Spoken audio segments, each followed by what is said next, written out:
Gestionar bien tu dinero no debería ser complicado. En MyInvestor te lo ponemos fácil. Una cuenta sin comisiones con rentabilidad desde el primer euro y acceso a productos de inversión claros desde muy poco dinero. Porque tomar buenas decisiones financieras es fácil con MyInvestor. Y estar bien informado con pausa también. Descubre más en myinvestor.es. Invertir conlleva riesgos, incluida la pérdida total o parcial del capital invertido. Rentabilidades pasadas no garantizan rentabilidades futuras. Espera, que vamos a abrir la botella antes, ¿no? El sonido, ¿no? Y hombre, el sonido. Sí, llamémoslo así. Sí, es por el sonido, Y si no sale bien hay que abrir otra, por el sonido. Atención a la toma, que vaya bien. Que si no hay que abrir más.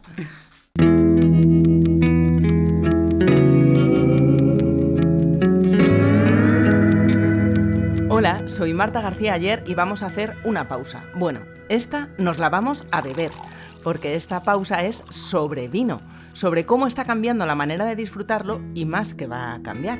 Los jóvenes cada vez beben menos vino, cada vez es más caro producir una botella y pedirla en un restaurante ni te cuento. Y el cambio climático provoca que se empiece a cosechar cada vez más tarde y cada vez más al norte. ¿Está consiguiendo el vino adaptarse a los nuevos tiempos? ¿Por qué cada vez se bebe menos vino y es más caro? ¿Es porque cada vez es mejor el vino que se bebe? ¿Cómo puede modernizarse el mundo del vino para llegar a la gente joven? A ver, joven, pero mayor de 18. En pausa, siempre a favor del consumo responsable. Vamos a hablar del futuro del vino y las amenazas que lo desafían. Pero más allá del cambio climático y los aranceles, pasando por el aumento de precio, hay una amenaza que preocupa mucho en el sector del vino. ¿Está quedándose viejuno? A ver, envejecer, aplicado al vino, siempre fue una buena cosa. El buen vino era el que envejecía bien. Pero ¿y si de tanto ponerse interesante, el mercado del vino ha ido desconectando de las nuevas generaciones? ¿Qué está haciendo el sector, o buena parte del sector, para reinventarse? ¿Tan importante es saber diferenciar un Borgoña de un Burdeos para disfrutar de una buena copa de vino? ¿Y por qué de repente todo el mundo pide Godello? ¿Y qué está pasando con las denominaciones de origen? ¿Son los vinos naturales una moda pasajera o la tendencia de futuro? ¿Es la cerveza la mayor competencia del vino o es el agua con gas? Bueno, vamos a hablar de todo esto mientras brindamos con lo que nos está sirviendo Amanda, que es nuestra anfitriona en Bocanada, uno de mis bares favoritos de Madrid, y sospecho, no sé si el mejor, pero el más pequeño. Desde luego. Gracias, Amanda. Gracias por acogernos. Y descorchar una copa de... Cremant del Jura. Cremant del Jura. ¿Ves? Es que yo en Bocanada aprendo mucho de vinos. En Bocanada siempre se aprende bebiendo. Se aprende sin querer. Que yo sé que a Amanda no le gusta esto de venir a Bocanada a aprender. Pero oye, aprendo que estamos bebiendo un Cremant del Jura. Amanda ha salido en el Financial Times hablando de esta microtaberna de la calle León en el centro de Madrid. Y no iba a ser pausa menos que el Financial Times. Y también está aquí, en esta barra de madera del Bocanada, Pascual Draque, fundador de Scorchify, una tienda de vinos online que es también una plataforma contra el postureo del vino. No sé si te gusta que lo digamos así. Está definido perfectamente. Contra la policía del vino, que anda todo el día mirando la lista de puntos Parker, regañando por echar hielo en una copa de blanco, o peor aún, de tinto, y dando lecciones de cómo beber en vez de dejar a la gente que se beba lo que quiera y lo disfrute. Así es. Pascu, tú reivindicas que hay vinazos de 10 euros y que para disfrutar del vino no hace falta estudiar para sumiller. Así es, aunque nos lo pone muy difícil. Históricamente, pues oye, intentar beberte un vino medianamente bueno sin que alguien te dé la paliza cada vez es más difícil. Bueno, ahora hablamos. Ahora hablamos de todo esto. Ahora defiendes tu caso contra la policía del vino mientras Amanda nos termina de servir este Cremant de Jura. Pero antes te voy a contar una historia. La historia de una amenaza a uno de los viñedos más caros del mundo, Romanée Conti. Es la historia de una amenaza más propia de un thriller en pleno corazón de Borgoña, cuando Aubert de Villaine recibió un plano de su finca con un dibujo y una amenaza. O paga 1 millón de euros o verá envenenadas sus vides más valiosas. Aubert ignoró el aviso y el atacante mandó otro para que le tomara en serio. Le dijo que había 82 plantas que iban a ser inyectadas con un veneno y 2 estaban ya muertas. El resto podría salvarse con un antídoto si pagaba el rescate.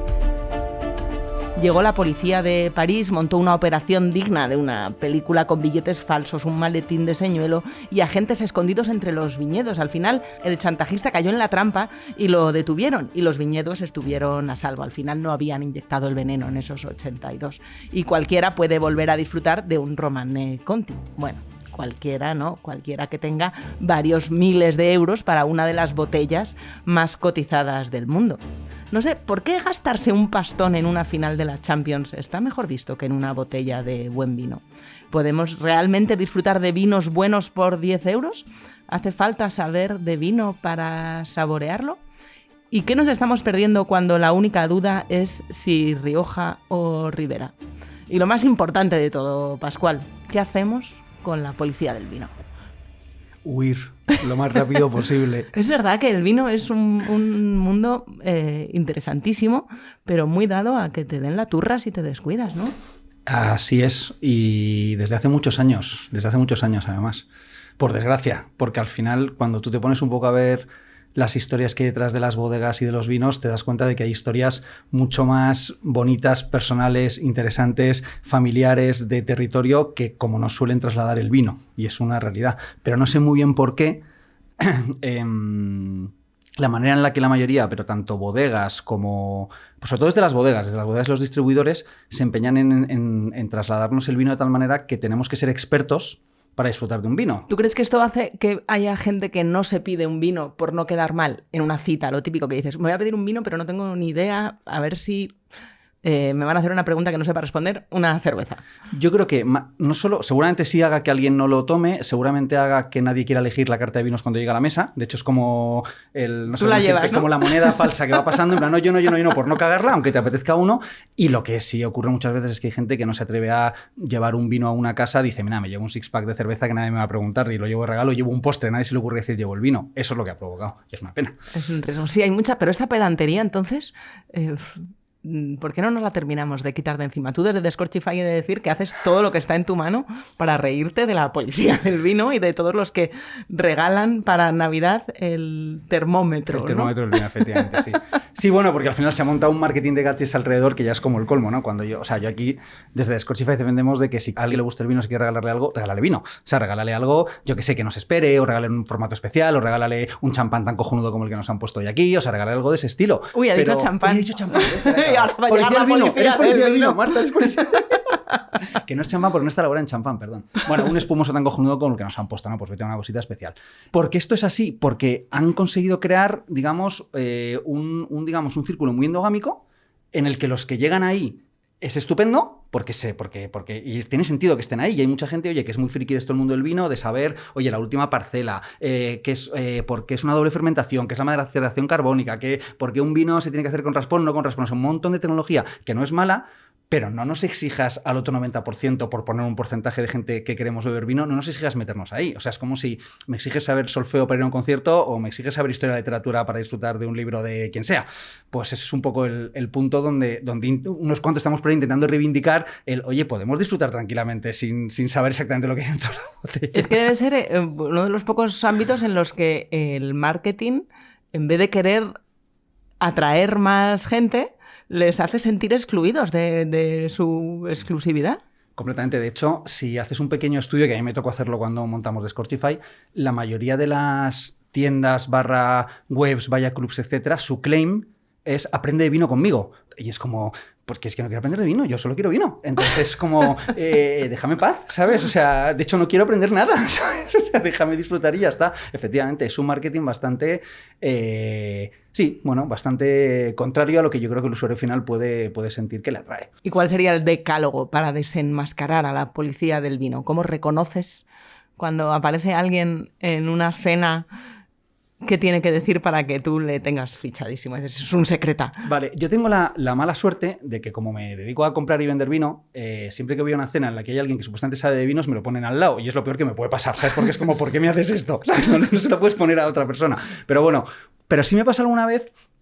Mira, ¿sabes con dónde me pasa a veces? Pues a veces que hago algún evento con clientes, claro, cuando haces evento con clientes, pues te puede venir todo tipo de personas, ¿no? La que a mí me gustaría que fuera y la que, pues no sé cómo, entiéndeme que son todos cojonudos, pero no sé cómo se me ha colado aquí. Entonces, Un saludo a todos los clientes de Pascual. Efectivamente. No, pero sí he tenido casos de estar en el pequeño sitio que tenemos aquí en Madrid y a lo mejor estar pues con alguien de una bodega, ¿no? Y a lo mejor pues estamos 15, 20 clientes y vamos sacando los vinos. Entonces, oye, pues yo siempre les pido, por favor, sea el director comercial de la bodega, o sea el enólogo, o sea el bodeguero, me da igual, que no cuenten un lenguaje técnico, sino, oye, vamos a contarles, pues, oye, ¿por qué elegí yo el vino, no? Para Descorchify, por la historia de la familia, la historia del viñedo, la historia de la cepa, por qué este terreno da este sabor. Vámonos a la anécdota, a lo divertido, no al... Te quiero decir, no al dato, al número de... ¿Cuántos números de botellas? ¿Qué más da el número de botellas? O sea, entiéndeme, va un poco por ahí, ¿no? O la doble maceración, o que se lo hizo en un depósito... O sea, entonces, ¿qué ocurre? Que en cuanto alguien empieza a hacer preguntas, enseguida, que ya es, pero con raspón o sin raspón, pero tal, que pero... es el que se ha hecho el curso de cata, que se lo habían regalado las navidades pasadas. El cuñado. El cuñado. Sí, el cuñado. De hecho, policías del vino y cuñado suelen ir un poco a la mano. Sí. Entonces ya, en cuanto a tal, ¿qué me ocurre? Que lo complicado muchas veces en esos momentos es cómo anulas a esa persona, porque esa persona ha ido a esa cata a demostrar todo, no ha ido a disfrutar, ha ido a demostrar todo lo que sabe. Amanda, Entonces, eso te tiene que pasar aquí en Bocanada todo el rato, ¿no? Hay mogollón de el cuñados, enterado. Pero yo ya tengo bastante destreza a la hora de cortar un poquito eso, ¿no? Porque también ven que están un poco fuera de lugar. ¿Tienes raspón o no tienes raspón?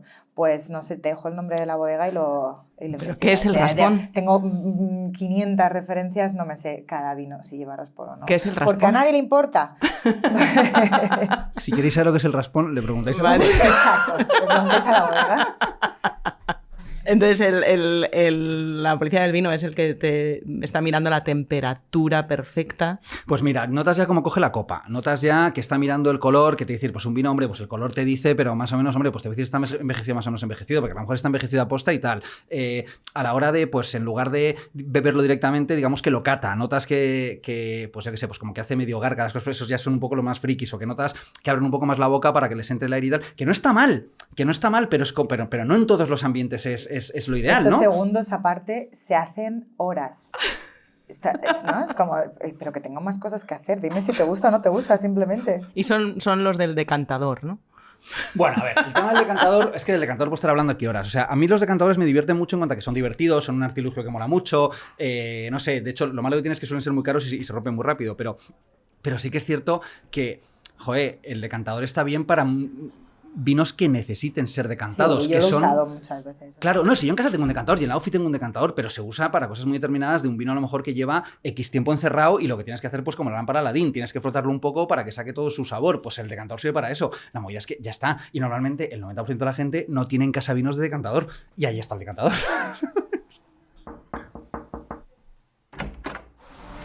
¿Alguien ha llamado a la policía del vino? ¡Hombre! Un aplauso para la policía del vino. Hola, ¿qué tal? ¿Cómo estás? Muy bien, ¿y tú? Encantado. Pascual Draque, Pilar Cabero, ¿Qué la tal? policía del vino.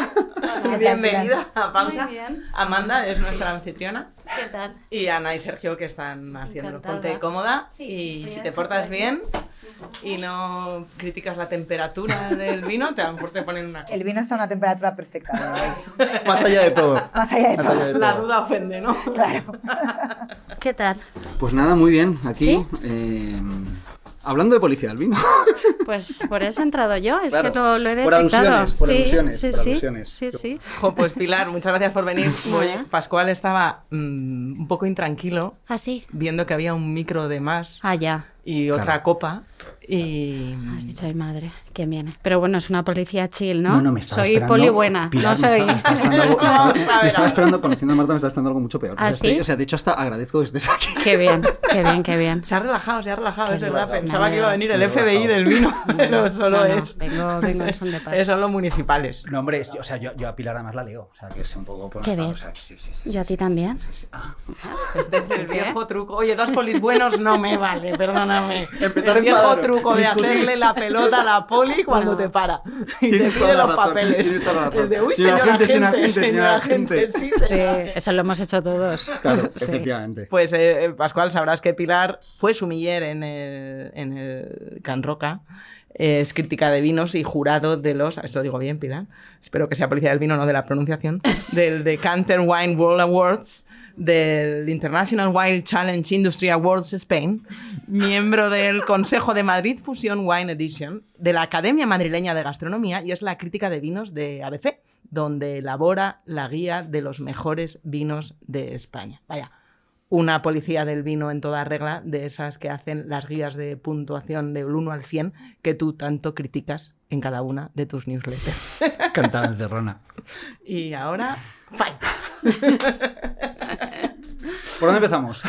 No sé, Pilar, tú eres de las que habla del aroma a frutas rojas, negras y maduras, con matices especiados y terrosos, que muestran una fineza y longitud excepcionales, los taninos pulidos que realzan el equilibrio natural, ¿o a ti se te entiende? A mí, ¿te imaginas que dices, esto es tuyo?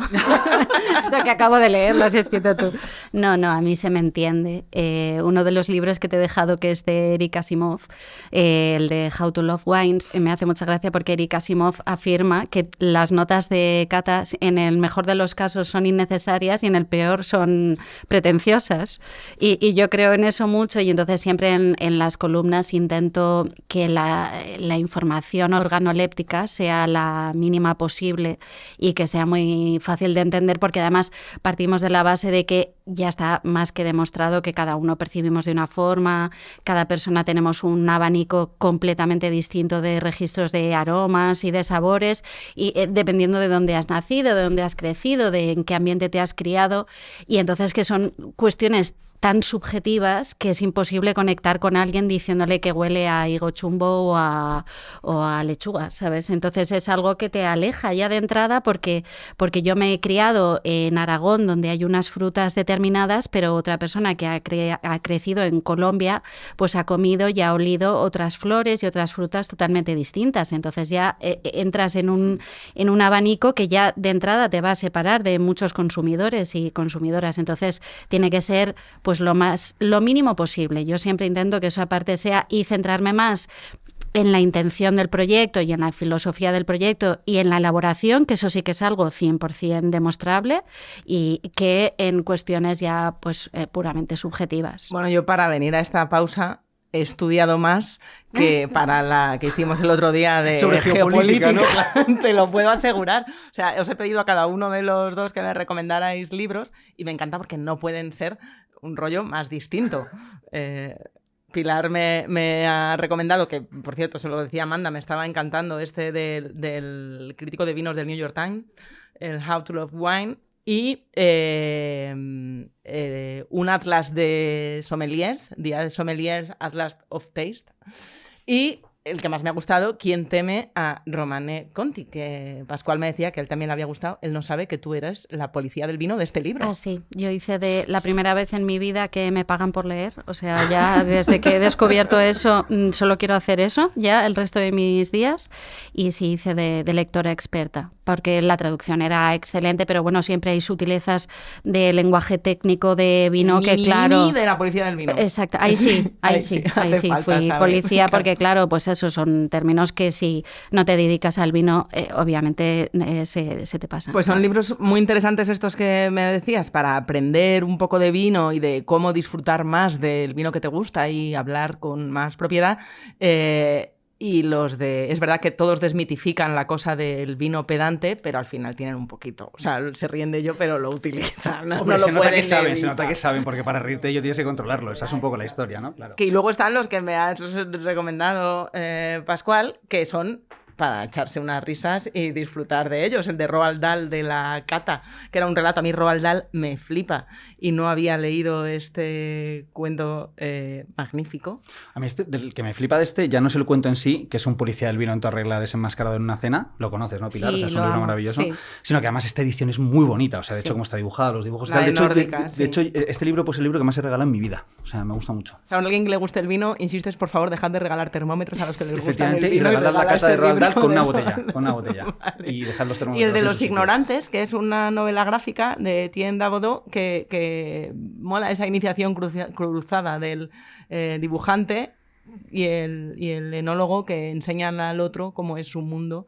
Sí, el de que hecho, no conoce. claro, de hecho, si tú tuviste que empollar un montón para hacer este podcast, no me quiero imaginar lo que tuvo que empollar el dibujante de este cómic para plasmar todo lo que le decía el enólogo, pero que al final son las vidas cruzadas. Y es verdad que te hace aprender sin querer, pero te hace aprender de un modo pues muy didáctico y con mucho dibujito y mucho tal. ¿Ves? Pero oye, al final acabas... aceptas que hay que aprender, ¿eh? Sí, pero ¿sabes lo bonito que tiene este libro? ¿Sabes lo bonito que tiene este libro? Que realmente la intención del autor, aparte de pasárselo cojonudamente bien, pasando un año en un viñedo y aprendiendo y yendo a ferias de cómics, joder, tiene una intención didáctica, ¿vale? Yo un poco lo que comentaba antes, que Pilar, aquí ya podemos entrar hasta el punto que queramos, es que yo lo que llevo regulinchi, por no decir que llevo muy mal, es ese punto de los que saben de vino que cuando van a los sitios están más preocupados en demostrar lo que saben que en que los demás estemos cómodos y aprendemos, ¿sabes? Que es justo todo lo contrario de este libro, ¿sabes? Sí, esto es un mal muy, muy profundo en la industria del vino, o sea, está muy arraigado y yo creo que es porque... Está la filoxera y el pedante, ¿no? Exactamente. Y ha hecho más daño el pedante. Sí, los dos son daños de raíz, que se comen la raíz, pero que yo creo que aquí abrimos otro melón, que es una industria muy masculinizada, la industria del vino, y entonces pues ha sido una industria muy testosterónica y sabemos que en este mundo se lleva mucho el pum, pues ahora yo sé más, pues mi bodega es más grande. Yo la semana pasada estuve en Jerez, sí, y en Jerez es bueno, es que ya llega un punto que las bodegas son barrios, o sea, que es como que ya ahí ves como esa pelea constante de pues ahora llego yo y hago una bodega de kilómetros. Postales en cada... Sí, de hecho hay una que tiene una calle y todo dentro, o sea, son barrios. Las bodegas son... dentro y partiendo paquetes, sí, las bodegas son enormes y el mundo del vino pues ha tenido pues eso, pues mucha competencia, es un mundo con mucha competitividad y en esos mundos pues claro, la apariencia y el aparentar y el presumir pues desgraciadamente acapan a sus anchas. ¿Esto no pasa en otros ámbitos de la gastronomía también? Sí. Es muy del vino. En cocina muchísimo. Sí, ¿no? En cocina también, ¿no? Sí. Bueno, yo de hecho en línea con esto, yo cada vez abrazo más cuando se te acerca un enólogo o un viticultor que, joder, pues que notas que a lo mejor es el tipo que le han encargado llevar una cooperativa y ha descubierto 3 viñedos cojonudos y que casi te llama pidiéndote permiso, que no es lo normal, ¿sabes? A mí cuando me llaman casi pidiéndome permiso y presentándome el proyecto como desde la humildad, es que no es lo normal. Entonces digo, tío, es que ya solo por eso ya te voy a escuchar, ¿sabes? No sé cómo decirte. En cambio, me cuesta un poco más, pues lo que tú dices, ¿no? Los de mi bodega, mis premios, mis 800 años, ahora estoy haciendo un castillo encima del castillo, debajo del castillo y por encima del otro castillo que había, porque mi padre era el mar, no sé qué, es como, tío, te quiero decir que es vino, ¿sabes? O sea, que tampoco... Pero esto ¿sabes? está cambiando, ¿no? No hay ahora todo un movimiento... A ver, es que se mantiene... Que sí, vas bueno, que no con la cabeza. No, yo la semana pasada pues asistí a una comida de eso, de una bodega de que es historia y mucha historia y muchas generaciones, pero luego sí, pues siempre hay el típico proyecto, pues el otro día publiqué 2 chicas que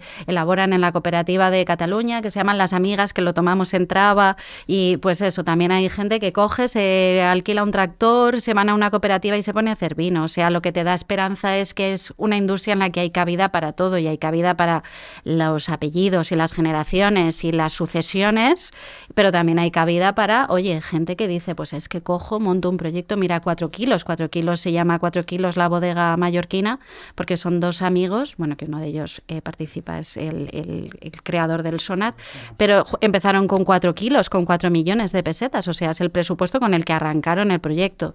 Entonces también hay proyectos así, que se juntan 2 personas o una y dice, pues voy a emprender y voy a hacer vino, es lo que me apetece. Luego también hay una corriente muy de recuperar viñas de abuelos ahora en este momento, dado el salto generacional que ha habido de que nuestros padres dejaron el campo y ahora nosotros estamos volviendo a eso, pues hay muchos proyectos que retoman viñas que pertenecían a abuelos y se están recuperando también uvas que fueron denostadas en su momento, ¿no? Porque sí. Al final la gente mucha gente que cree que sabe de vinos es Ribera Rioja y poco más. Bueno, hay una cosa que sí está pasando con las uvas que a mí me está divirtiendo mucho, es que cuando... O sea, hasta hace no tanto todo era Rioja y Ribera, no sé cómo decir, Rueda, o sea, era como Sota Caballo Rey, no había más tal. Y el resto eran como O sea, la gente ni las miraba y de hecho muchas zonas eran graneles, pero eran graneles porque no les quedaba otra.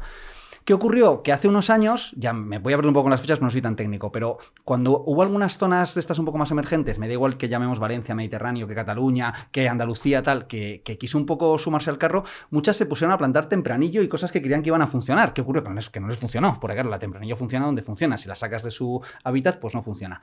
Y a mí la sensación que sí me está dando, no, sí que está ocurriendo, o sea, yo tengo casos de bodegas pues de Somontano, por ejemplo, que en Somontano, que las uvas, digamos, autóctonas de Somontano, pues las tintas son la Parraleta principalmente y la Moristel, y la blanca es la Macabeo y la Alcañón, me parece, pues allí se han puesto a plantar Chardonnay blanca, Cabernet Sauvignon, Merlot, Gewürztraminer, un montón tal. Entonces, está habiendo bodegas que están diciendo, vamos a volver al origen. Entonces están volviendo un poco al origen de esas uvas. También pasa, por ejemplo, en la zona de la zona de Aragón, sí que ha habido bodegas que plantaron tempranillo en su momento que están recuperando la garnacha. Entonces, yo creo que también por un tema de autenticidad sí está ocurriendo. De ahí a que se esté modernizando el sector, ostras, me parece una historia... ¿Y vinos naturales? ¿Qué? ¿A favor? ¿En contra? Amanda. Yo no estoy ni a favor ni en contra. O sea, el vino tiene que estar bueno. Claro. Y si está bueno, ya luego vemos si es natural. Pero no está bueno por ser natural. Ya, pero yo que soy muy de Descortify no he visto muchos vinos naturales en Descortify. Bueno, por dos motivos, ¿vale? El primero es, ¿qué es vino natural? O sea, que eso es un... O sea, cada bodega le da un poco por donde le da, ¿vale? Desde las que hacen el viñedo en ecológico en tal y las llaman de una manera, las que es mínima intervención, la frase mínima intervención cada una te la cuenta de una manera, o es un poco como lo estoy viviendo yo. Y luego, yo tengo un pequeño hándicap y es, uno, que sea natural o no, insisto, a mí ni me va, o sea, no es que ni me va ni me viene, o sea, pues oye, si el vino me gusta, tiene una historia buena, tiene sentido, es un precio adecuado, me gusta la etiqueta, que yo le doy mucha importancia también al tema etiquetas, va para adentro. Si un vino es todo lo natural que tiene que ser, operativamente y logísticamente, no son vinos tan fáciles de tratar.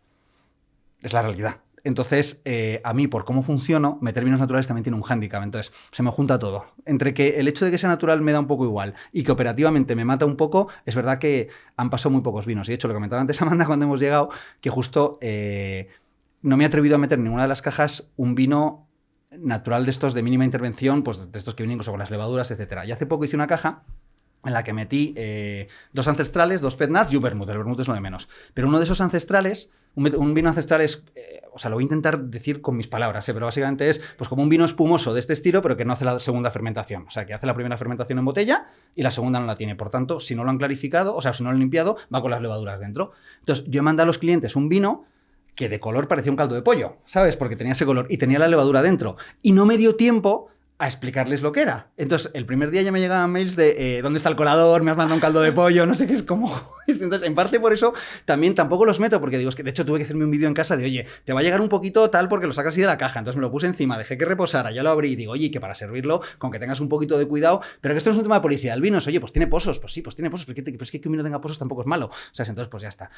Pero que son vinos que yo para mi cliente, que es un cliente no policía del vino y no iniciado y que le da igual todo esto, ostras, meterle un vino natural me requiere hacer un sobreesfuerzo de explicación. Entonces, eso también me hace evitarlos. Pero sí, yo creo que sí, disculpad, si sí, no... Tú como en tu casa, Amanda. es que es un tema muy interesante, porque si no se centra la conversación en si es natural o no, da igual. Da igual, o sea, es que da igual. Da igual. Oye, no da igual porque yo tengo comprobado, y esto no sé cuánto de ciencia hay en ello y cuánto no, pero el vino natural, que yo es algo que he disfrutado en bocanada a menudo, bueno, tampoco muy a menudo, a ver si va a parecer que a menudo, Marta, problema. A menudo. Desayunas aquí todos los días, me han dicho. No da resaca. O sea, muerta los sulfitos. Bueno, da, ostras, Hombre, si te tomas botellas y tal. 4 botellas, sí, pero... De todas maneras... Yo noto una diferencia abismal. Yo creo que la diferencia principal muchas veces está en el sabor, entre el vino natural y el vino más conservador, digámoslo así. Está en el sabor, pero no principalmente por los sulfitos. Creo que los sulfitos es lo de menos. Al final, en el vino natural hay otros valores a resaltar, mucho más positivos y más relevantes, ¿no? Como pueda ser pues que en el vino natural lo que hablábamos de las variedades, que se intentan recuperar las variedades, pues no se pone una Sauvignon Sauvignon Blanc de Somontano, no tiene sentido. Bueno, que no se utiliza tampoco demasiado la madera porque se considera un maquillaje, porque al final la uva está rica, o sea, es que saber que sepa a lo que tiene que saber a uva, no a madera, mola. Bueno, hay toda una serie de otras características y luego no hace falta que de aspecto sea un caldo de pollo, ¿sabes? Porque es verdad que otra de las características que no suelen pasar por ningún proceso de filtrado, pero no todas, o sea, seguramente, de hecho, lo que le pasa es que tenía maceración con pieles, o sea, tenía algún tipo de contacto con pieles y eso es lo que le dio el color, pero os puedo sacar un montón de blancos o tintos que no... Y el orange, pues es orange, tiene que tener un poquito de caldo de pollo, básicamente, pero no todos tampoco. A mí esto de que no estás ni a favor ni en contra del vino natural me suena un poco como a ni machismo ni feminismo, o sea, hay que posicionarse, o sea, yo creo que es algo en lo que obviamente...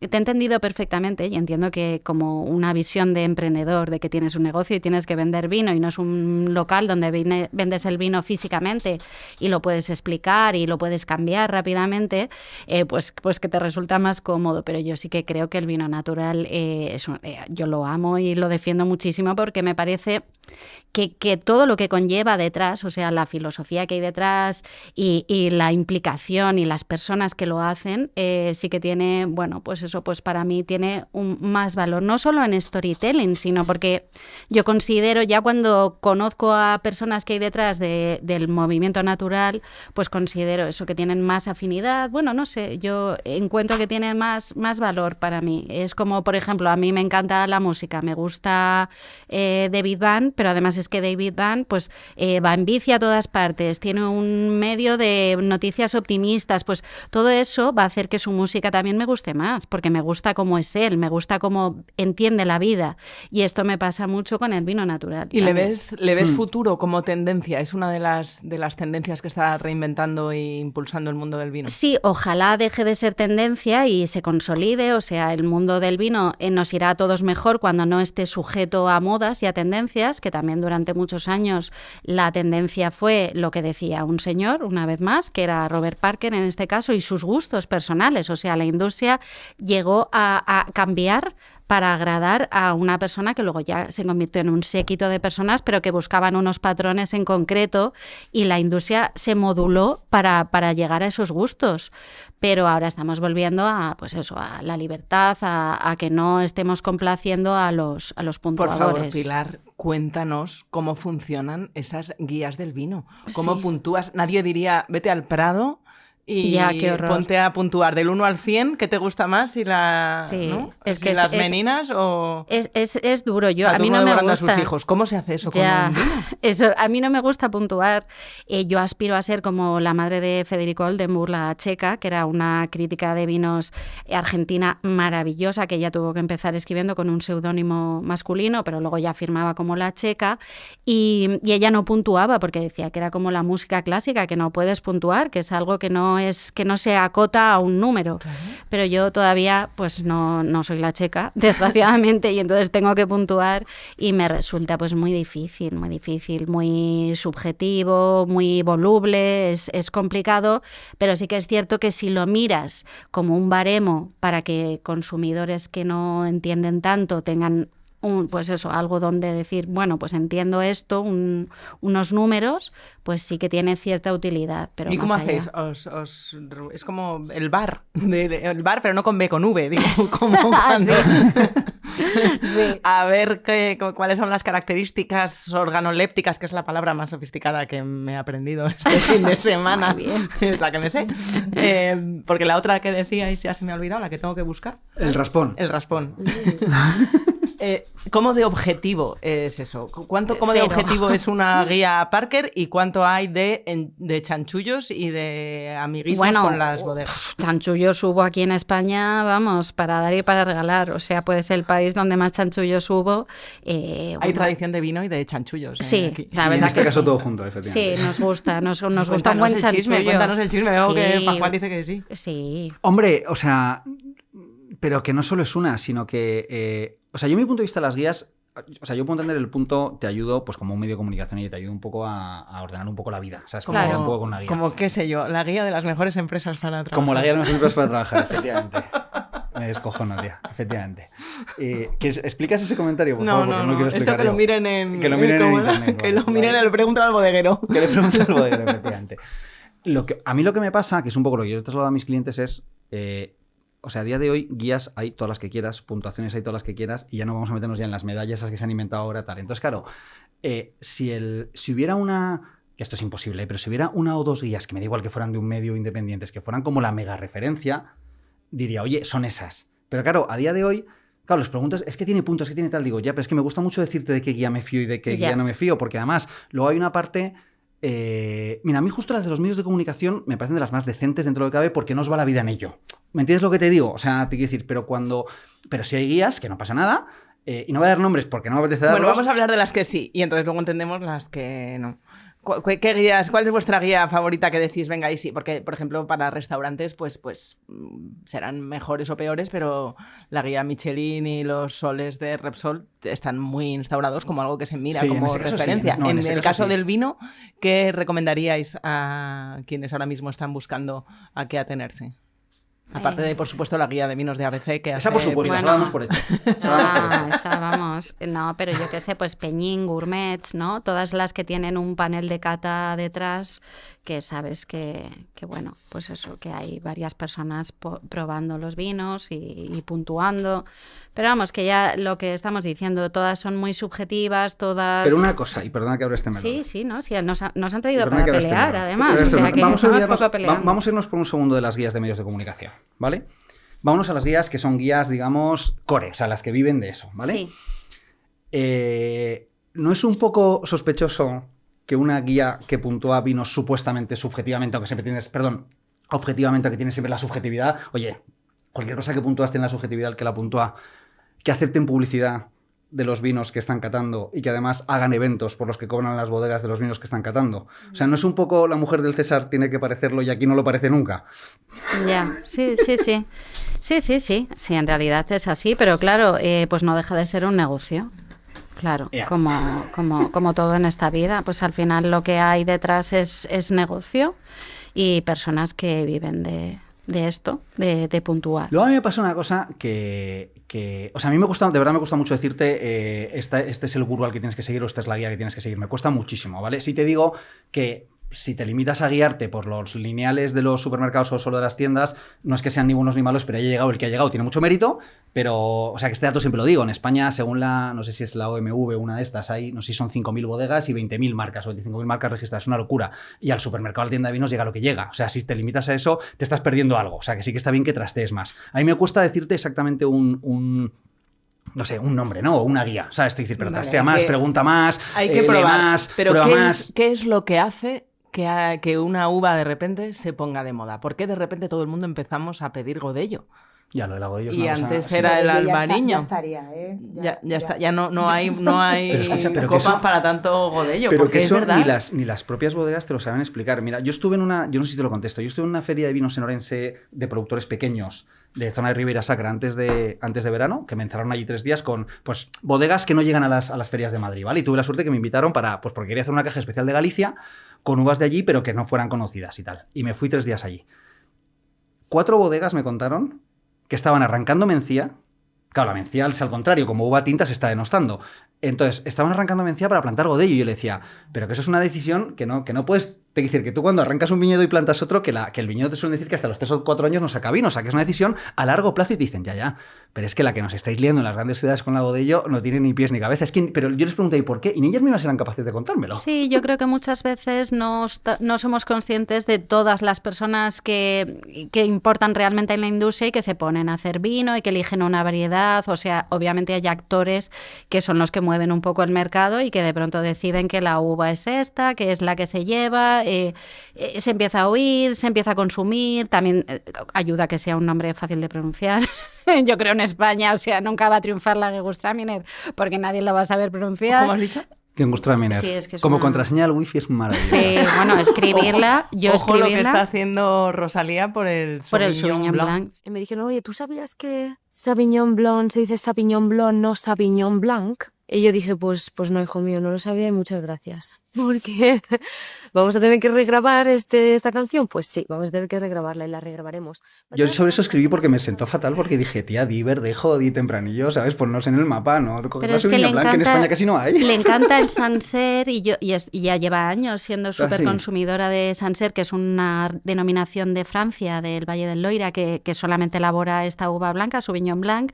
Y yo de hecho lo sé porque hay páginas de venta de vino online que cuando ella hacía directos y hace 2 años dijo en un directo que solo bebía Sancerre y como que en Google aumentaron ahí las búsquedas de qué es Sancerre, en tiendas de vino online la gente ponía Sancerre, ¿sabes? Ahí como, ¿qué es esto? Pero sí, como que tuvo ahí un impacto brutal cuando ya simplemente nombró la denominación, ya estaba todo el mundo loco con eso y entonces ahora ya ha debido decir, bueno, voy a decir la uva para que se sepa. Y lo bien que le hubiera venido al producto nacional, que hubiera dicho Airén o Verdejo o algo así. Pero te tienes que hacer cargo de decir Airén. Sí, está claro. Sí, no, por supuesto. Y luego que ella es mundial.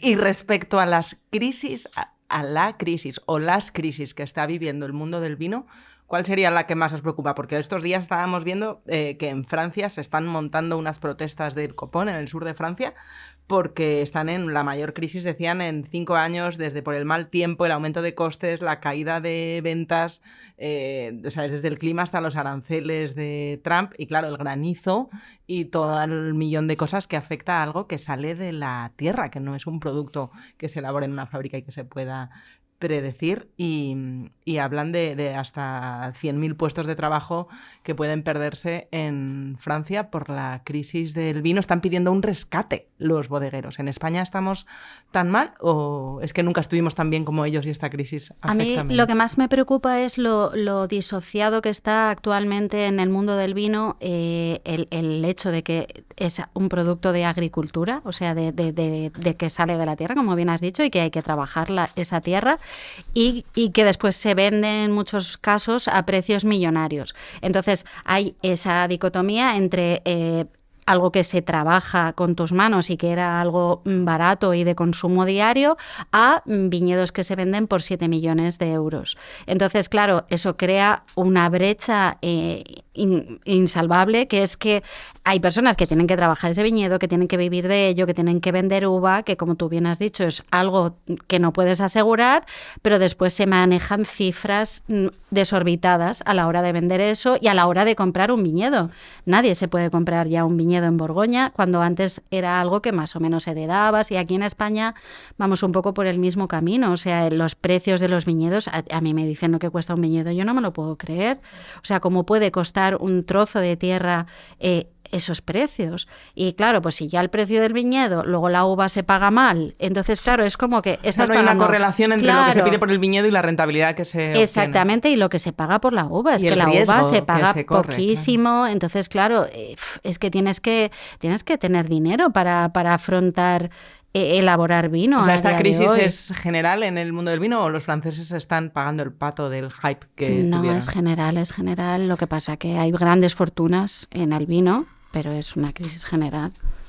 O sea, yo sí creo que es general, además ya no solo por los viñedos, sino por los costes de todo. Es que ya el mismo cartón ya es una locura. O sea, que es como que nos ha subido todo de golpe. ¿El cartón de qué? ¿De Don Simón? No, me refiero, que he dicho el cartón por decirte que no, joder. Bueno, que también. Se te está yendo de las manos el personaje contra la publicidad que digo el bagging box, que digo el cartón, que es una parida, pero que es que incluso las propias cajas de cartón en las que las bodegas te mandan tal, están un 40% más caras que hace 2 años, que eso lo sufro. O sea, entiéndeme, hasta el corcho, o sea, que es que ha subido todo. De hecho, yo por eso digo que a día de hoy no pido por ahí vinos de menos de 5 pavos la botella, porque no sé lo que me estoy bebiendo, ¿sabes? Porque es que solo lo que vale el cristal, más el corcho, más la etiqueta, más habérmelo traído, más la luz, más el wifi, no sé lo que has pagado por el líquido, ¿sabes? Pero bueno, esto aparte.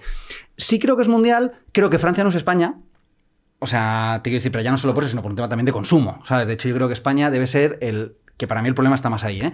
Que sí, que todo está más caro. Si podemos llorar. De hecho, yo esto lo cuento siempre. Yo cada vez que hablo con un bodeguero, los primeros 20 minutos hago de psicólogo, ¿sabes? Hago de psicólogo porque todo está mal, la vendimia ha sido horrible, los temporeros no han venido, ha llovido, no ha llovido, le han subido el precio y tal, entonces hago de psicólogo y luego ya negocio el vino, ¿vale? Entonces ya sé, cuando tengo que hacer la negociación de tal, digo, oye chicas, a mi equipo le digo, me voy un rato, porque tengo que hacer un abrazo, entonces estoy un rato con el bodeguero que se me está llorando un rato y luego ya hacemos la operación, que yo no sé a veces si es que me está dando más pena para que no le apriete mucho los precios o tal, pero eso me pasa a día de hoy, que no sé si es así. Ahora Pero yo ahora creo- hay un grupo de bodegueros que están ahora mismo hablando de, oye, a ti ha venido también el madrileño este que tú también le has hecho lo Tú de... también has hecho lo de lo llorarle llorar. para pagarle 10 céntimos más caro la botella, sí. Eso pasa y pasa cada vez más, pero... O sea, es un sector muy llorón, ¿vale? Y no quiero tal, o sea, es un sector, en mi opinión es un sector muy El llorón. titular, ya No, tienes. pero es verdad, es un sector muy llorón. No sé si la agricultura en general, pero el sector vitivinícola Pilar se es ríe muy mucho. llorón. No dice que no, pero se No, ríe. pero es que es muy llorón. Es muy llorón, pero también te digo una cosa, que sí que tenemos problemas, pero problemas tenemos todos. ¿Vale? Y ha subido el precio de todo. Y currar es jodido. Y lo tendrá jodido el viticultor y el que vende fondos de inversión. O sea, entiéndeme. Que si el precio Uno pasa más frío que bueno, otro. que sí, pero es decir, pero que el problema es, te quiero decir, pero bueno, o sea, sal llorado de casa, eso por un lado, pero más allá de eso, yo el problema gordo que veo en España es de consumo. O sea, si se consumiera muchísimo más, llorarían la mitad. Bueno, lloraríamos todos la mitad. O sea, en España yo creo que somos el país productor que menos se consume en relación. O sea, porque tú en Francia vas al Carrefour, tú vas a un Carrefour en Francia y donde España están los chicles y los condones, en Francia hay vino. Porque ese es el nivel. O sea, y en España da gracias al... Porque hubo una época que algún centro comercial grande le dio por poner tal, pero han ido desapareciendo todos. Yo me acuerdo de una época, voy a contar el caso que no me importa, Carrefour, que me enamoré de ello, les dio por crear como unas mini vinotecas dentro de los Carrefours, incluso tenían sumilleres allí ayudando. Les debían durar 2 meses, ¿sabes? Porque la gente huía de ellos. O sea, según llegabas ahí se te acercaba el sumiller y decías, joder, me voy al Mercadona que no hay sumiller, ¿sabes? O sea, Juan Roche no me va a poner un sumiller. La policía del del vino, no. Les tenías ahí. Porque somos muy paquetes, entonces, es que si el consumo... Claro, pero es que para que aumente el consumo, con todo el cariño, creo que no es un tema de precio, creo que es un tema de comunicación. O sea, en España se puede ver de puta madre vinos de 10 y 15 pavos. Y luego ya para arriba, todo lo que queramos. Que si quieres pagar 5.000 pavos por una botella, págalo. Ahora, que sepas que el coste de producción de esa botella han sido 10 pavos, ¿vale? O 15 pavos, que ese es otro tema que podemos aquí abrir el melón, porque, o sea, una botella, por mucho coste que le metas de producción, venga... 10 pavos, pero que no puede costar más, ¿sabes? No sé, o sea, no sé quién te está haciendo la etiqueta, Matiz, o sea, no sé cómo decirte, o sea, es complicado. Yo creo que también si necesitas vivir de ello y tienes una producción súper chiquitita, Esa es otra. no puedes tener el mismo precio que un señor bodeguero que tiene hectáreas. Entonces no es tanto el coste de producción de la botella, sino el coste, digamos, de oportunidad. Es decir, no tengo la oportunidad de hacer más para... ¿no? O sea, Bocanada es un sitio muy, muy, muy pequeño. Entonces, al final, yo no me podría plantear poner aquí vinos súper, no sé, mainstreams y súper baratos que se encuentran en grandes superficies, porque el ticket medio sería muy bajo.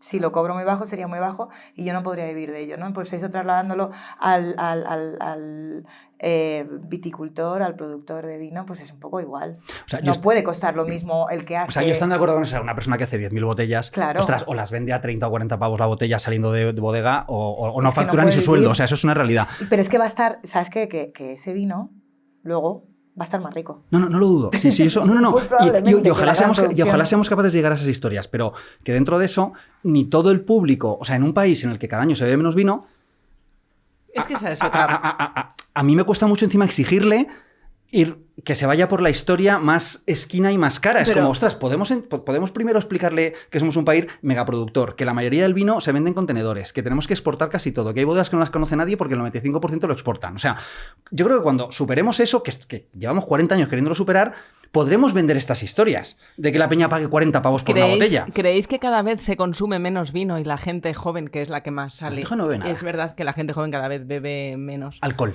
no bebe. Alcohol. Eso es verdad. Sí, es que la expresión es como sinónimo, ¿no? Bebe menos y entiendes que no es agua, ¿no? No, perdón, pero creía que ibas a decir, perdona Marta, no, pero creía que estamos hablando de vino, no, agua tampoco bebe, no, pero que es verdad, bebe menos alcohol en Cada general. vez se bebe menos alcohol y Sí. se bebe menos vino. No sé Sí. cuánto tiene que ver la batalla vino-cerveza. Si la cerveza supo colaborar, las cerveceras colaboraron para hacer un marketing más unificado. En un país, España, hace 50 años, se bebía mucho más vino que cerveza. Y eso Pero porque cambió. el consumo era diferente también. Sí, pero- y porque no colaboraron, porque las cerveceras lo que hacían es abrías un lugar y te decían, 10.000 pavos. Te pongo no sé qué. Las Con las mesas, las sillas, las sombrillas, claro, o sea, el tirador. Es que Y el es vino, feo. y el vino mientras estaba hablando El de vino es lo la- típico de te Pues compras guerra. 3 cajas y te regalo uno, que eso afortunadamente ya también está desapareciendo. O sea, el vino intentó entrar en esa fórmula y no, porque no tenían la solvencia que tiene una cervecera de decir es que te unto este local hasta que ponga por todas partes mi ¿Y marca. por qué dices que afortunadamente está desapareciendo lo No, del porque antes se 3x2? hacía eso, porque se hacía lo de me compras 3, porque es como un mercadeo que a mí me parece feísimo. O sea, Es que de me hecho, compras 3 el cajas y producto, te regalo sí, una. incluso el producto era Es menor, como- ¿sabes? Era un vino como más, no sé. Sí, o sea, es que si ya tú mismo te devalúas, te vende gente que te está vendiendo que lo mismo vende vino que chorizo, no, o sea, sin comparar, pero vamos, que era un producto comercial, que se vendía sin ningún amor, sin ningún interés. Y yo creo que es que lo malo del vino es eso, que se mueve como entre dos mundos, entre el mundo elevado Agricultor, y el claro. mundo totalmente terrestre. Entonces, lo que nos ocurre en el mundo del vino es que es imposible unir esos dos mundos y es muy El difícil pedante de la comunicarlo. cata con el Joder, agricultor. pero si es Claro, que, claro. hemos Terreno. pasado de que en las casas hubiera esos vinos de los que hablas, de que pues, se compraban casi en bag-in-box o en Sí, vasijas, o que iba la sí. gente en los pueblos a las bodegas y lo metían y lo bebían a diario. Hemos pasado de eso y en el momento en el que hemos querido sofisticarlo, o han querido sofisticarlo, o lo hemos sofisticado, nos hemos pasado. Entonces ya ni compras el anterior porque no tiene sentido, ni están comprando el nuevo porque no quieren entrar. Entonces estamos ahí en medio, en un país en el que ¿Y dónde veis el futuro? ¿Hacia dónde creéis que debería ir? Pues hay que, de alguna forma, salvar esa brecha. O sea, tenemos que unificar el hecho de que es un producto que no solamente es un producto de consumo, que es un producto que tiene mucha identidad detrás, que te puede definir, que puede ser un producto elevado y sobre el que puedes profundizar lo que quieras. O sea, yo sé que puedo seguir aprendiendo de vino el resto de mi vida, pero a la vez es un producto mundano, de consumo diario, o sea, tienes que salvar esa brecha entre algo anodino y sencillo y que sale de la tierra y algo que le puedes dar todo el valor y todo el simbolismo Me que encanta que quieras. Manda cuando ve que nos ponemos serios nos llena la copa. Sí. En plan que No, porque, espabilen. pero porque os la vais acabando. A ver si te crees que es Es que culpa los de estáis Amanda. bebiendo, básicamente. La mía no la ha rellenado tanto como la vuestra. Sí, es que... En esto el mundo del vino natural creo que está haciendo bastante, ¿eh? En unir un poquito el tema de la sofisticación con el backing box, la voluntad. O sea, de Sí, darle puede un ser. poquito una mirada un poco más natural. Hombre, es que Un las poquito historias. más de verdad. Pero es que también es verdad que las historias de los vinos naturales seguramente se sostengan más. O sea, son historias mucho más reales. O sea, Y no sé tienen cómo unas decirte. etiquetas, perdóname, Brutales, maravillosas. brutales. Sí, ahí hay mucho más cariño. ¿Qué dice Ah, la no se policía pasa, del ¿eh? vino de elegir las botellas por la etiqueta? Yo 100%. Bien, Ah, bien, pero- bien, bien. En mi Estamos equipo. encontrando, En mi equipo. ¿eh? En mi Estamos equipo. encontrando. Pero En mi 100%, equipo. o sea, yo soy una persona profundamente esteta, a mí todo lo bello me llama. Pero es que claro que te afecta el sabor. Cuando te Claro, entra por los ojos la botella te tiene que hombre. afectar el sabor. Y por lo que decíamos, porque yo ya, si la persona que ha elaborado el vino ha dedicado un tiempo a elegir un artista, Ole. un artista que haga esa Hay que etiqueta, premiarlo, eso hay que premiarlo. hombre, a mí yo ya encuentro detrás una intención que me cae bien. Mira, que yo digo, me esta acuerdo, gente me cae bien. contaba una anécdota, no sé qué grupo de música era, que siempre pedían que pusieran Smarties en los camerinos. Y entonces cuando llegaban, es que no sé quién fue, no sé a quién se lo oí. M&M's. M&M's eran. Y que cuando llegaban... Era Van Halen. Era Van Halen. Y no estaban los M&M's. M&M's, decían que no daban el concierto Es porque más, decían... soy la policía de la anécdota. Perdón.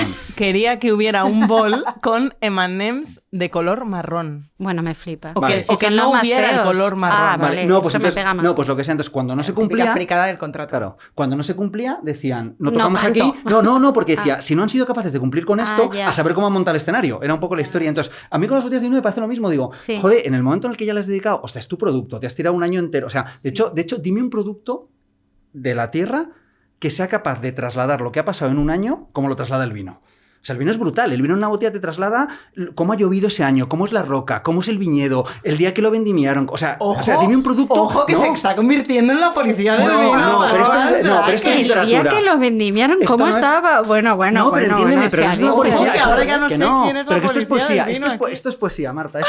Esto no es cata, esto es poesía. O sea, dime un producto capaz de en una botella en 75 centilitros juntarte tanta historia real. Es una auténtica bestialidad. Bueno, pues joder, que luego tengo llegue el uno, tío y me tengo haga uno. A ver, ¿el qué? El jamón ibérico. Oh, Sí, Venga, hands vale, down, pues el jamón y el hands vino, down. fenomenal. Venga, jamón y vino. Venga, sí, te lo compro, pero entiéndeme, pero que no hay tantos, o sea, que un poco lo que voy. Joder, pues tío, hay una etiqueta bonita. Es que estoy un poco de acuerdo contigo, tío, lo que no puede ser es que luego, o sea, me acuerdo una vez un bodeguero que fue muy gracioso y no voy a decir la bodega porque casi me ¿Te echan de lloró? la bodega. Bueno, me lloró un montón, pero aparte que me lloró, empezamos a catar los vinos y entonces me los puso, era una bodega de Ribera, entonces empezamos por el típico roble de Va a 4 acabar meses. diciendo cuáles porque cada Sí, vez seguramente. va metiendo datos. Así, era de Ribera. Era de la zona de tal, sí, un tempranillo, no sé qué. No. Y entonces, según íbamos, o sea, pues me hizo un poco la prueba, como es lógico, increciendo, ¿no? Pues empezamos por el roble y acabamos con los de autor. Y entonces yo le dije, tío, cada vez me gusta más el vino y cada vez me gustan menos las etiquetas. O sea, es la verdad. O sea, según era mejor el vino, tal. Y el tío me dijo, yo vendo vinos, no etiquetas. Le dije, pues fenomenal. Pues esas cosas a mí me dan rabia. Cuanto mejor, peor. Claro, Claro, sí, claro, es muy Bueno, he visto Rajoy. que os habéis encontrado en muchos puntos. Yo creo que de cosas que se pueden hacer y no hacer con el vino, voy a poneros una escena magnífica. Por favor. A ver qué os parece, si esto entra dentro de lo que se puede hacer o no, porque aquí estamos como muy, no, lo importante es disfrutarlo, los vinos son los momentos, la compañía, lo que comen. Pero es que Bueno, eso hay es normas, verdad. ¿no? Pero habrá normas o no hay normas. Pues no lo sé, depende de lo que me vayas a poner. Verás cómo vas a estar de acuerdo en que, Vale, venga. que hay normas. Bueno, a lo mejor no. And I've selected the 71 Hobo's Delight, the Bender, 57 en Chateau Futurama. Partey, and the 66 Thunder Chevy. Sí, está en un restaurante caro y le pide al sumiller 3 vinos de los más caros de la carta, que eso también es muy típico de tirarse el pisto, ¿no? Exquisite choices, sir. Entonces el sumiller asiente orgulloso por el buen gusto de Bender, que ya ves tú qué gusto tiene Bender. And mix them all together in a big jug. Y Bender responde, bueno, y me mezcla los 3 en una jarra grande. Mira, yo te voy a decir una cosa. También en esta vida hay que ser educado, ¿sabes? Entonces te dicen, entonces tampoco, o sea, hay cosas que ya, o sea, decir, o sea, también es una cosa que hay un trabajo detrás, hay un sumiller que ha dedicado su tiempo a elegir un vino, te estás riendo de su trabajo. O sea, si haces eso, entiéndeme, por irme un poco al caso, que entiéndeme es cómico, y te estás riendo del trabajo de una persona, ¿sabes? A partir de ahí ya el grado de educación de cada uno. Dentro de eso, o sea, yo no lo haría por educación, pero por lo demás, es que me daría exactamente, haz lo que te dé la gana, tío. O sea, haz lo que te dé la gana. O sea, déjame en paz ya. O sea, bébetelo como quieras, bébetelo con pajita, mojalo. Mira, yo me acuerdo una vez con Alejandro Fernández de Pesquera, que era un personaje que, como el tío que había puesto la Ribera del Duero en el mapa, no sé qué, no sé cuántos, tal, fue hace unos años y estábamos con él hace 15 años de esto. Él falleció, no sé, habrá fallecido hace 6, 7 años, 10, a lo mejor no me acuerdo. Estábamos con él en su bodega en Pesquera, y entonces estábamos a media mañana ahí en el viñedo y tenía como una especie de merendero en medio del viñedo, ¿vale? Y dijo, vamos a desayunar. Pues venga, vamos a desayunar. Y entonces el tío sacó una bolsa de magdalenas que había comprado de la pastelería esa mañana viniendo hacia la bodega, las abrió, nos dio, estábamos 5 o 6, nos dio una magdalena cada uno y nos dijo, quitarle la parte de arriba. Entonces le quitamos la parte de arriba, sacó un Pesquera reserva y nos fue mojando la magdalena y dijo, veréis qué bueno está esto. Y dije, le di un abrazo. Le di un abrazo. Es que eso es maravilloso. Dije, este señor que conmigo siempre luego falleció, pero fue maravilloso. Y además eso es lo que tienes que hacer siempre cuando llegas a casa y has bebido mucho vino. O sea, no fuera de... Una o sea, magdalena. pero yo una magdalena, yo me imagino ese mismo empape. efecto, pero en el estómago. Que llega la magdalena y hace así y te empapa todo Te el hace de vino. B13. Y eso sí que quita la resaca y no el vino natural. Eso es mano de santo. Me estáis recordando otra escena mítica de una peli que me recomendaste. Y la verdad que la había visto hace muchos años y me ha encantado. Sideways, entre Sí, copas, sí. que anda que no dan la chapa con el Pinot Noir. Es una road movie en viñedos de California. En Napa, sí. Y hay una escena mítica en la que Miles de repente ya se harta de todo y se Y se bebe la escupidera. se lleva la botella de vino más cara que tiene, la que está guardando para una ocasión especial Al McDonald's. del 60 y tantos, y se come una hamburguesa mientras se va bebiendo a morro de la botella que Bueno, lleva escondida. escapándose Y se toma de la hamburguesa con sí, su sí. gran En reserva. el momento en el que se ha enterado que su mujer se ha quedado embarazada del nuevo novio, o sea, es un poco su manera de tal. Y hay un momento cojonudo porque el tío sabe un huevo de vino, entonces le va llevando a las mejores bodegas y de repente en la peor bodega que están de todas, el otro que quería ligarse a la que estaba en la barra le compra 4 cajas de vino. O sea, es como, o sea, al final que el motivo lo compras porque te quieres ligar a la de la caja. Fin de la cita. Sí, pero en realidad tiene que ser eso. O sea, yo creo que el vino es lo que estamos hablando. Hay que desmitificarlo un poco y que consumas pues por lo que quieras y cuando quieras. O sea, que el motivo sea que te gusta la etiqueta, que te quieres ligar a la que trabaja en la bodega, que yo qué sé, que te cae bien el que lo hace. Una cosa antes de irnos, que ya estamos fuera de tiempo, esto no nos va a dar tiempo a otra botella porque creo que la de Esta de... ¿El cremán del Jura? El cremán del Jura. El no champán. Ha caído. El cremán del Jura, guiño, guiño, estamos bebiéndonos un champán. Se nos ha acabado, así que tenemos que acabar pausa también. Pero, ¿alguno habéis probado un Romanée Conti alguna vez? Yo sí. Yo también. Y es tan increíble como cuenta Dan Killing en este libro sobre las catas, porque no sé cómo de increíble será, pero cuesta varios miles de euros. Sí, la botella. pero cuesta varios miles de euros por la especulación, porque mucha gente lo quiere tener y ahí se hacen las botellas que se hacen.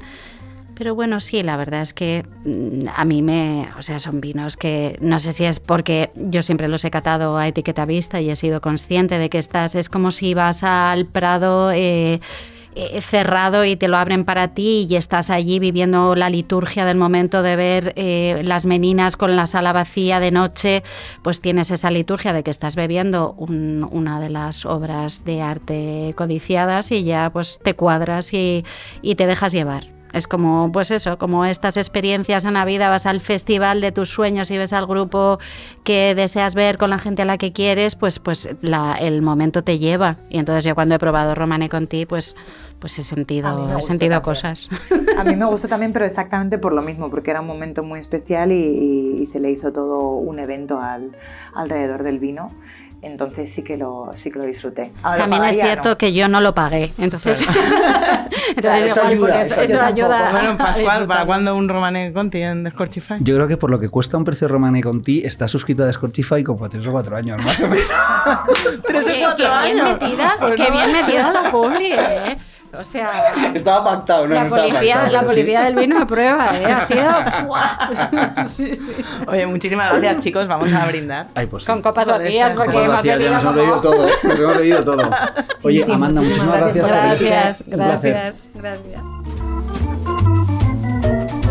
Pausa, el podcast semanal del Confidencial que dirige y presenta Marta García Ayer, con la realización y el diseño sonoro de Ana Schultz, la asistencia técnica de David Fernández Marcos, la coordinación de Antonio Martín y el vídeo de Sergio Cerqueira.